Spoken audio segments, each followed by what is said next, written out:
Hello class 7th, welcome to Zenith Guru Fundamental. मैं हूं Nikki Pandit and आज हम साइंस का chapter number 9 life process in animal के करने जा रहे हैं बैक एक्सरसाइज के क्वेश्चंस। सो ऑलरेडी ये चैप्टर हमारा 3 लेक्चर में कंप्लीट हो चुका है। छोटा सा चैप्टर था, बहुत अच्छा चैप्टर था एंड आई होप कि आपने ये चैप्टर पढ़ लिया होगा।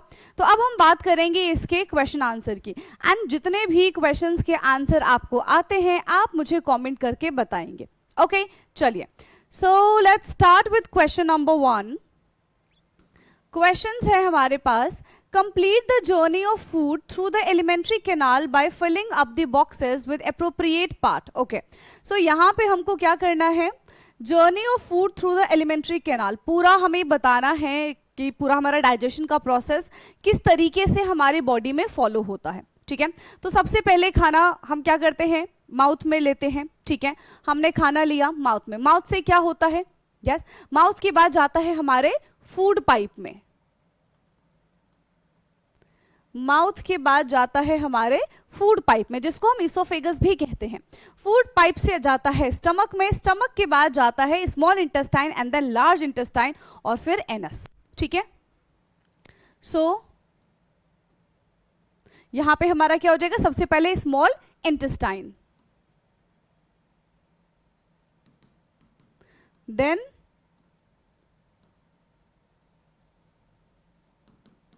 लार्ज इंटेस्टाइन और उसके बाद हमारा आता है एनस। सो ये पूरा हमारा प्रोसीजर है कि किस तरीके से हम फूड इनटेक करते हैं एंड वो हमारे बॉडी में जाके डाइजेस्ट होता है और हमारी बॉडी से जितने भी वेस्ट है वो बाहर आते हैं। ओके, सो ये था हमारा question number 1। Now let's move to the question number 2।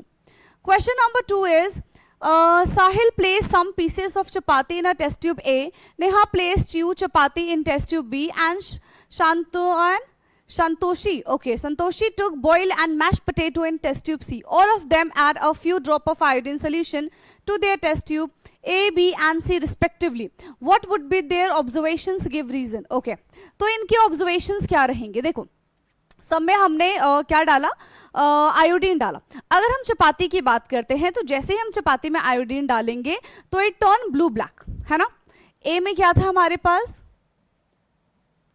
चपाती था, ठीक है, ऐड करेंगे हम इसमें आयोडीन, जैसे ही हम इसमें आयोडीन ऐड करेंगे इट टर्न ब्लू ब्लैक। ठीक है, add iodine, it turn blue black. किस में टर्न हो जाएगा, ये ब्लू ब्लैक में टर्न हो जाएगा। क्यों?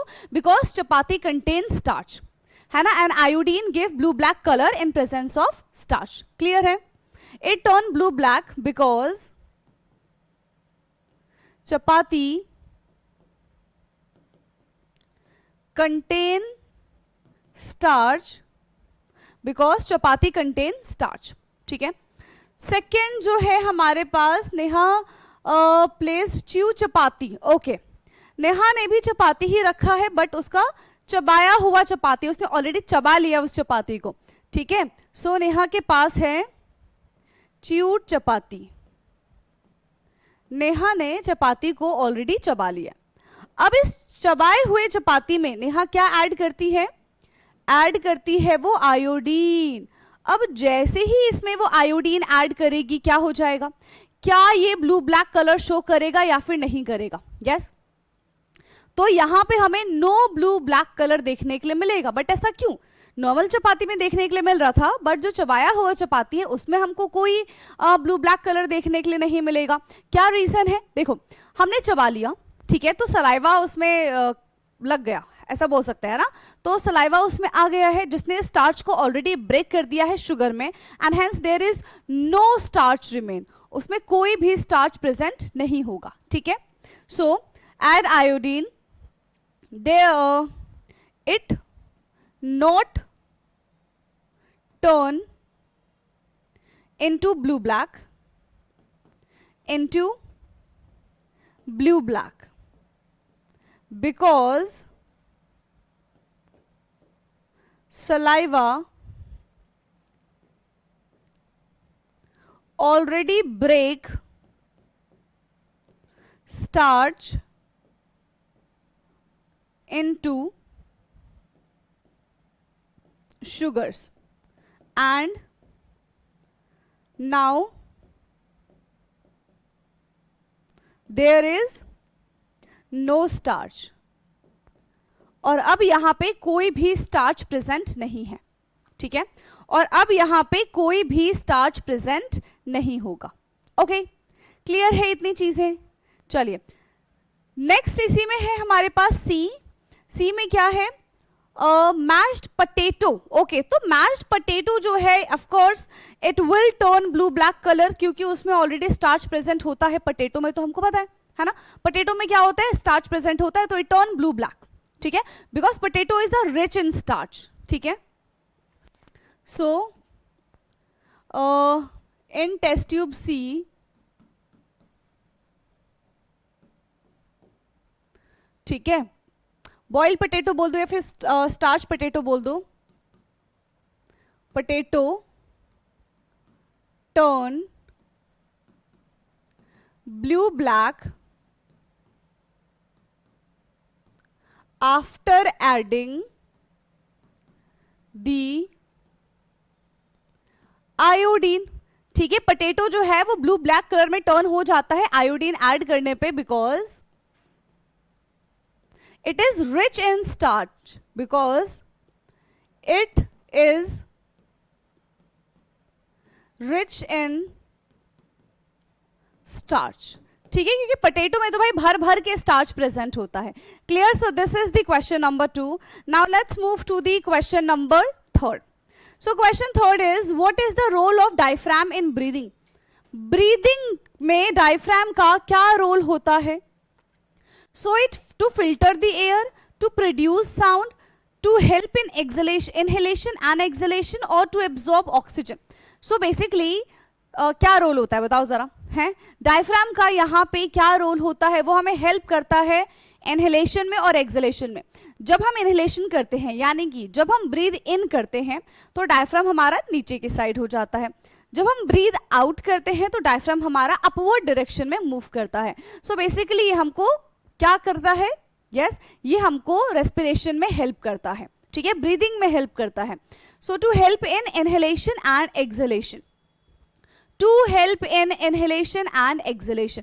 क्वेश्चन नंबर 3 का ऑप्शन 3 यहां पे हमारा करेक्ट हो जाएगा। नाउ नेक्स्ट क्वेश्चन है question number 4। Okay, so this is the true and false, right?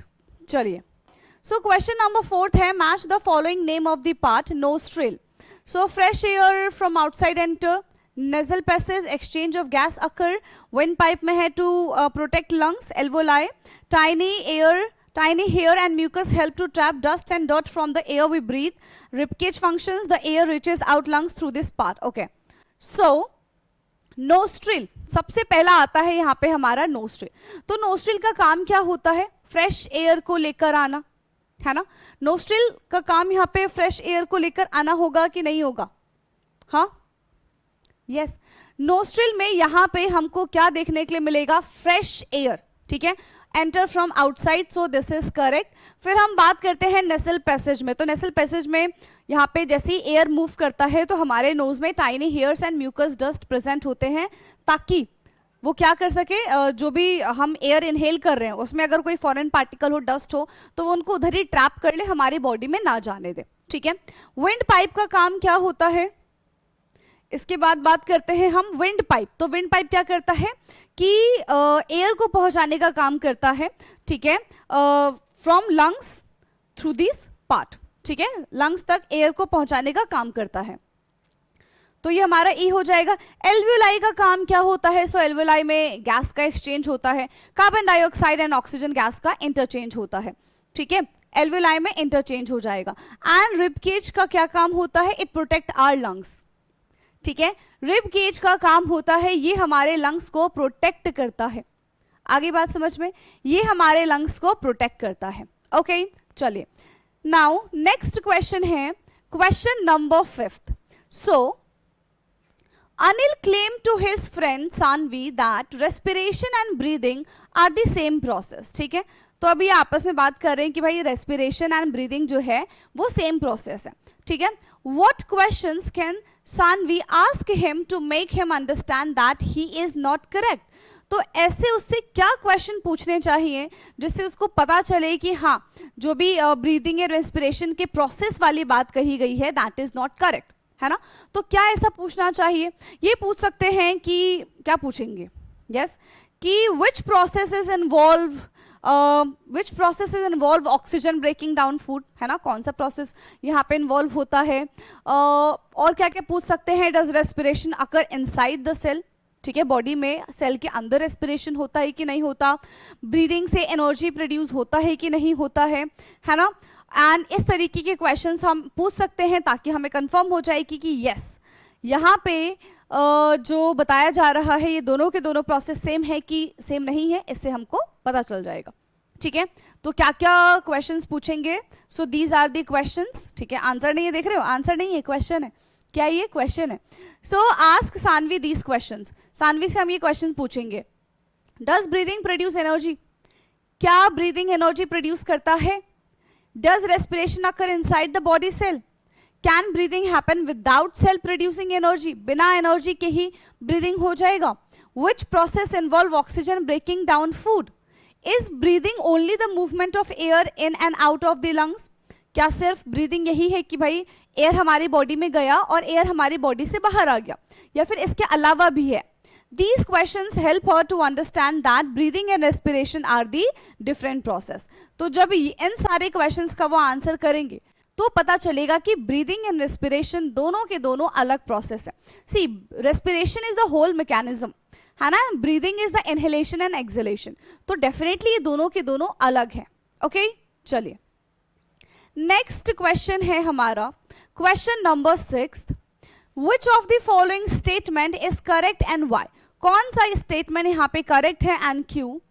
Anu, we inhale air, Sanu, we inhale oxygen, Tanu, we inhale air rich in oxygen.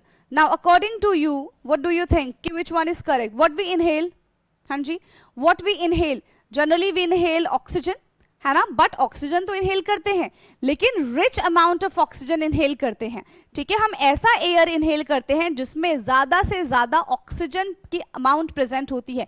कितना oxygen का amount present होता है, yes, it contain about 21% of oxygen along with nitrogen, carbon dioxide, है ना। ये पूरा air का composition है, पढ़ा है ना, एयर में क्या क्या चीजें प्रेजेंट होती हैं। सबसे ज्यादा अमाउंट में नाइट्रोजन प्रेजेंट होता है, उसके बाद ऑक्सीजन प्रेजेंट है, फिर बाकी के अदर गैसेस प्रेजेंट है। तो हम जो एयर इनहेल करते हैं that is rich in oxygen, ठीक है। सो यहाँ पे कौन करेक्ट हो जाएगा, we inhale air which is rich in oxygen, यानी कि तनु इज करेक्ट, ठीक है। क्वेश्चन नंबर 6 में ऑप्शन, ये मतलब कौन करेक्ट हो जाएगा यहाँ पे, किसने सही बात बोली है, सो तनु ने यहाँ पे एकदम सही बात बोली है, ठीक। चलिए नेक्स्ट इसी का आंसर है, देखो कि अनु ने कहा we inhale air, Shanu we inhale oxygen, Tanu ने कहा we inhale air rich in oxygen. तो करेक्ट कौन है, तनु करेक्ट है, बताया था अभी मैंने आपको कि कौन करेक्ट है, तनु करेक्ट है। रीजन क्या है, we inhale air not pure oxygen, ठीक है, we inhale air not pure oxygen, air में 20% ऑक्सीजन प्रेजेंट होता है along with the nitrogen, carbon dioxide and other gases. Therefore we inhale air rich in oxygen. हम जो चीज inhale करते हैं, हम एयर, ऐसी एयर इनहेल करते हैं, ठीक है, हम क्या करते हैं, ऐसी एयर इनहेल करते हैं जिसमें रिच अमाउंट में ऑक्सीजन प्रेजेंट होता है, ठीक है। क्या करते हैं हम बेटा, हम ऐसी एयर इनहेल करते हैं जिसमें रिच अमाउंट में ऑक्सीजन प्रेजेंट होता है, ठीक। चलो next question is question number 7, we often sneeze when we inhale a lot of dust laden air, what can be the possible explanations for this? yes, तो देखो हम भाई स्नीज करते हैं, है ना, स्नीज क्यों करते हैं, क्योंकि हमने जब इनहेल किया तो बहुत सारे जो डस्ट पार्टिकल होते हैं वो हमारे नोज के थ्रू चले जाते हैं, ठीक है। अब होता क्या है कि वो डस्ट पार्टिकल हमारी बॉडी में ना जाके हमारे नोज में जो छोटे छोटे से हेयर लाइन प्रेजेंट होते हैं उसमें जाके वो स्टिक हो जाते हैं, ठीक है, नोज की लाइनिंग में जाके स्टिक हो जाते हैं, हेयर में जाके स्टिक हो जाते हैं। अब हमारी बॉडी उन फॉरेन पार्टिकल को, डस्ट पार्टिकल को हमारी बॉडी से बाहर निकालने की कोशिश करती है, तो कैसे बाहर निकालेगी, थ्रू स्नीजिंग, ठीक है, ताकि वो हमारे लंग्स को बचा सके, प्रोटेक्ट कर सके हार्मफुल पार्टिकल से। तो हमारी बॉडी जो है उसमें ये वाला फंक्शन होता है कि हम स्नीज कर देते हैं और सारे के सारे जो डस्ट पार्टिकल हमारे नोज में आके बैठ गए हैं वो सारे के सारे निकल जाते हैं। ठीक है, चलिए। सो क्वेश्चन नंबर 7 का आंसर है possible explanation, dust particle irritate the lining of the nose, है ना। जैसे होता है ना कि बहुत सारा डस्ट पार्टिकल आ गया तो हमारे नोज की लाइनिंग को इरिटेट करता है, हमें भी इरिटेशन होती है। ठीक है, so the body sneeze to remove the dust and the germs from the nasal passage and sneezing protect the lungs from the harmful particles. ठीक है, अगर हम स्नीज नहीं करेंगे तो हमारे नोज में बहुत सारे हार्मफुल पार्टिकल्स रह जाएंगे और हो सकता है कि वो हमारे लंग्स तक भी चले जाए। तो अगर हमें अपने लंग्स को प्रोटेक्ट करना है तो जैसे ही हमारे नोज में हेयर लाइनिंग में डस्ट पार्टिकल आते हैं, स्नीज हम करेंगे, वो सारे के सारे जो पार्टिकल्स हैं वो भाग जाएंगे। ठीक है, चले जाएंगे। ओके, नाउ क्वेश्चन नंबर 8 है, परिधि and Anusha of grade 7 started running for their morning workout. After they completed their running, they counted their breath per minute. Anusha was breathing faster than Paridhi. Provide at least 2 possible explanations for why Anusha was breathing faster than Paridhi. तो अनुषा जो है यहाँ पे, ठीक है, वो बहुत तेज तेज breathing कर रही है एज कंपेयर टू परिधि, जबकि दोनों के दोनों यहाँ पे मॉर्निंग वॉक के लिए गए थे। ठीक है, तो ऐसा हो सकता है कि अनुषा बहुत तेज भाग रही हो, पहला रीजन तो ये हो सकता है ना। दूसरा रीजन क्या हो सकता है कि अनुषा का जो फिजिकल फिटनेस है that is not good as compare to Paridhi, है ना।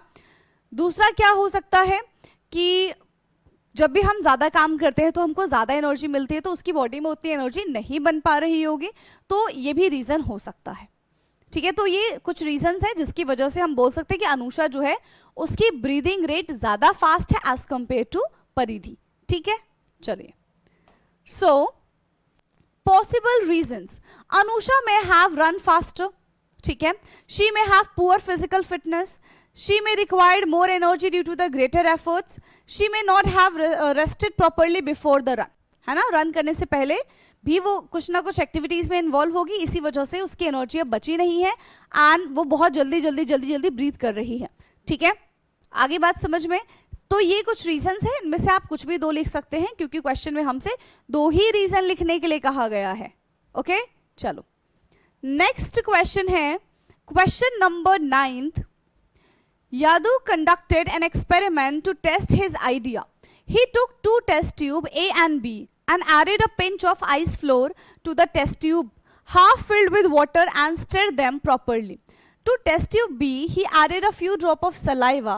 He left 2 test tubes for 35 to 45 minutes. After that, he added iodine solution into both the test tube.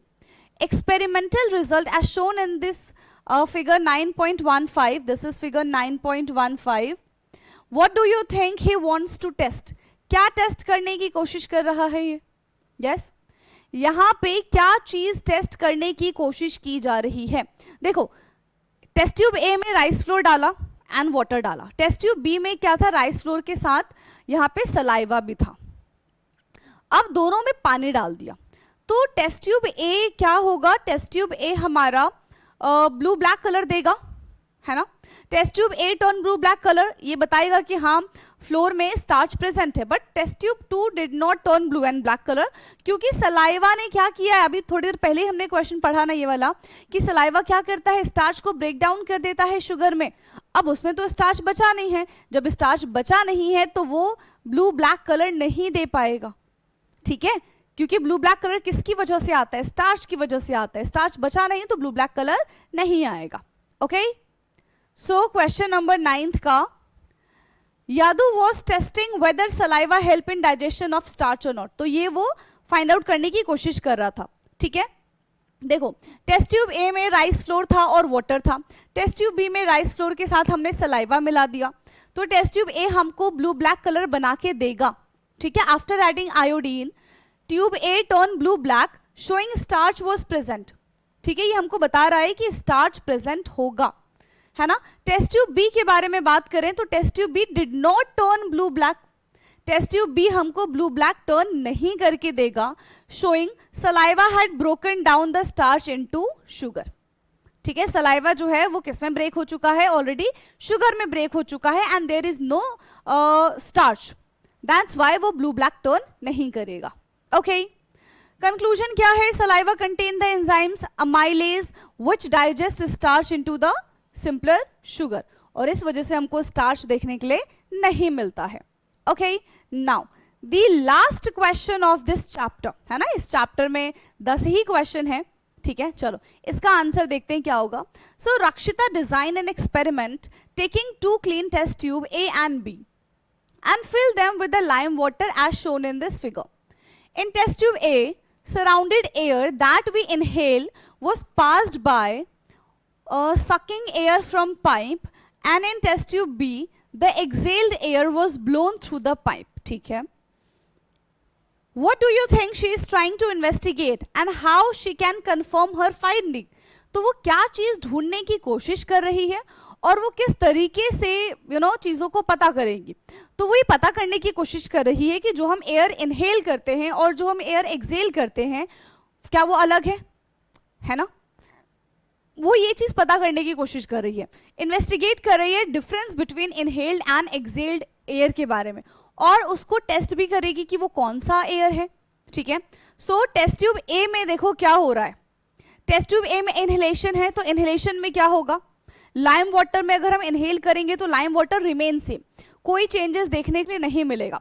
But in test tube B अगर हम वहां पे क्या करेंगे, Excel करेंगे, है ना, हमने क्या कर लिया, वहां पे एक्सेल कर दिया, एक्सेल करते ही lime water turn milky, lime water जो है वो मिल्की में कन्वर्ट हो जाएगा. सो दैट इंडिकेट कि भाई हमने क्या चीज एक्सेल की है, हमने कार्बन डाइऑक्साइड गैस एक्सेल की है. ठीक है, हमने क्या एक्सेल किया है, हमने कार्बन डाइऑक्साइड गैस एक्सेल की है, और इन दोनों के लिए टेस्ट होता है. देखो अगर हम किसी मैचस्टिक के पास ऑक्सीजन को लेके जाएंगे तो वो और ब्राइटली बर्न करेगी. ठीक है, अगर हमने लाइम वाटर में और कार्बन डाइऑक्साइड डाल दिया तो इट टर्न क्लाउडी. तो यहाँ से हमको पता चल जाएगा कि हमने क्या चीज़ इनहेल किया है एंड क्या चीज़ एक्सेल किया, और यहाँ से हमें ये भी पता चल जाएगा कि यस हम इनहेल दूसरी चीज़ करते हैं, एक्सेल दूसरी चीज़ करते हैं.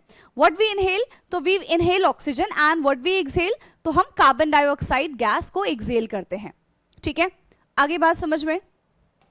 सो Rakshita was investigating the difference between inhaled air and exhaled air. तो ये वो इन्वेस्टिगेट कर रही है. ऑब्जर्वेशन क्या है, टेस्ट ट्यूब ए में इनहेल्ड एयर है, लाइम वाटर जो है वो एज इट इज रहेगा, उसमें कोई चेंजेस देखने के लिए नहीं मिलेंगे. फिर बात करते हैं हम टेस्ट ट्यूब बी के बारे में जिसमें हम एक्सेल्ड एयर डाल रहे हैं. सो लाइम वाटर टर्न मिल्की. ठीक है, लाइम वाटर जो है वो मिल्की में कन्वर्ट हो जा रहा है because exhaled air contain more carbon dioxide. Exhaled air में क्या प्रेजेंट है, ज्यादा कार्बन डाइऑक्साइड प्रेजेंट है as inhaled air. So how she confirm, so repeat this activity, repeat the experiment several times, use fresh lime water in both the test tube. ठीक है, जैसा picture में भी हमको दिखाया गया था. If lime water turn milky with the excelled air each time, it confirm that exhaled air contain more carbon dioxide than the inhaled air. ये तो बता दिया कि जितना हम एयर मतलब जितना हम कार्बन डाइऑक्साइड इनहेल करते हैं उससे कई ज्यादा हम कार्बन डाइऑक्साइड एक्सेल करते हैं. ओके, सो ये था हमारा लास्ट क्वेश्चन इस चैप्टर का, एंड ये चैप्टर भी हमारा होता है ओवर. ठीक है, तो 9th चैप्टर हमारा पूरी तरीके से ओवर हो चुका है. नाउ अब हम आएंगे अपने 10th चैप्टर पे, बट उससे पहले मैं चाहूंगी कि आपके सिलेबस में, है ना, आपके टेस्ट में जो जो चैप्टर आ रहे हैं आप मुझे वो कमेंट करके बताइए ताकि हम उन चैप्टर्स का रिवीजन कर सके. ओके, सो आज के लिए इतना ही, एंड बाकी नेक्स्ट क्लास में हमारी शुरुआत होगी अपने नए चैप्टर से. तब तक के लिए पढ़ते रहिए. कोई भी डाउट होता है आपको तो आप कॉमेंट जरूर करिएगा. ठीक है, so thank you so much and bye bye, take care.